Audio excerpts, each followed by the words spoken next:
ఏం జరిగినా అంతా మన మంచికే అన్న పాజిటివ్ థింకింగ్ని పెంచుకోవడం వల్ల ఎప్పటికైనా మేలే జరుగుతుంది. చిన్న చిన్న సమస్యలు రాగానే తల్లడిల్లిపోకూడదు. ఏం జరిగినా అంతా మన మంచికే జరిగింది అని మనసులో అనుకోండి. సమస్యలను చూసి బెదిరిపోతే ఆరోగ్యం చెడిపోవడం తప్ప ఇంకేమీ దక్కదు. ఒక రాజుకు ప్రాణ స్నేహితుడు ఉండేవాడు. ఇద్దరూ కలిసి ఎక్కువ సమయాన్ని గడిపేవారు. రాజు ప్రతి విషయాన్ని తన స్నేహితుడితో చెప్పేవాడు. ఆయన స్నేహితుడు ఏం జరిగినా కూడా అంతా మంచికే జరిగింది అనేవాడు. అతనికి పాజిటివ్ థింకింగ్ చాలా ఎక్కువగా ఉండేది. ఒకరోజు రాజు తన స్నేహితుడితో కలిసి వేటకు వెళ్ళాడు. దట్టమైన అడవిలో రాజు వేటాడుతూ ఉంటే స్నేహితుడు అతనికి బాణాలు అందించేవాడు. ఒకసారి బాణం రాజు చేతికి తగిలి బ్రొటనవేలు తెగిపడిపోయింది. వెంటనే తన స్నేహితుడు ఫస్టెయిడ్ చేశాడు. ఇద్దరూ కూర్చుని ఎందుకిలా జరిగిందో అనుకున్నారు. చివరిలో స్నేహితుడు ఏం జరిగినా అంతా మంచికే జరుగుతుంది అని అన్నాడు. దానికి రాజుకు విపరీతమైన కోపం వచ్చింది. తన బొటనవేలు ఊడిపడిపోతే స్నేహితుడు మంచే జరిగిందనడం ఆయనకు అస్సలు నచ్చలేదు. వెంటనే కొంతమంది భటులను పిలిచి తన స్నేహితుణ్ణి 2 నెలలపాటు జైల్లో ఉంచాల్సిందిగా చెప్తాడు. 2 నెలలపాటు రాజు ఒంటరిగానే వేటకి వెళ్ళసాగాడు. ఓసారి వేటకి వెళ్ళి తప్పిపోయాడు. ఎటు వెళ్లాడో తెలియదు. ఓ చోట నరమాంస భక్షకులు ఆయనకు ఎదురయ్యారు. రాజును చూసి అతణ్ణి తమ ప్రాంతానికి తీసుకువెళ్తారు. అతడిని ఒక చెట్టు కట్టి చుట్టూ మంట పెట్టేందుకు కర్రలు ఏర్పాటు చేస్తారు. ఆ మంటల్లో రాజుని ఆహుతి చేసి అతడిని తినేయాలి అన్నది నరమాంస భక్షకుల ఆలోచన.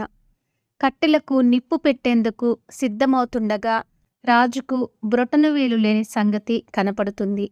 ఆ నరమాంస భక్షకులకు మూఢనమ్మకాలు చాలా ఎక్కువ. మనిషిలో ఏదైనా లోపం ఉంటే వారు అతడిని తినరు. వెంటనే రాజును వాళ్ళు వదిలేస్తారు. రాజు తనకు బొటనవేలు లేకపోవడమే ప్రాణాన్ని కాపాడిందని అనుకుని అక్కడ్నుంచి వచ్చేస్తాడు.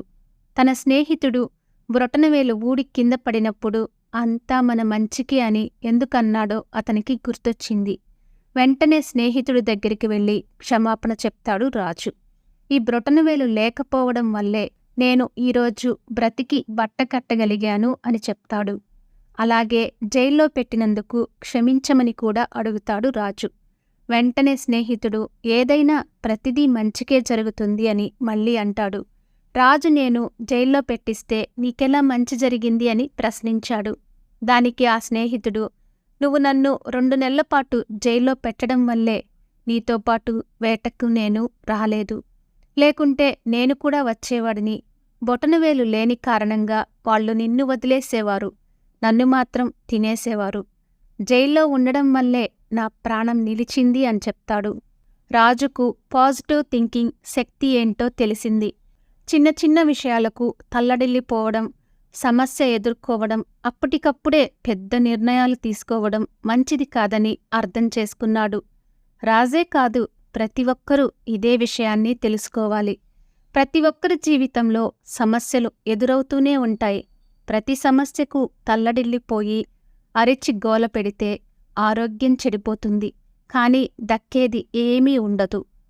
ఏం జరిగినా మన మంచికే జరిగిందని అనుకుని ముందుకు సాగిపోతూ ఉండాలి. ఏదో రోజు ఖచ్చితంగా మంచి ఫలితాలను అందుకుంటారు. Thank you for watching. For more interesting videos, please like and subscribe our channel.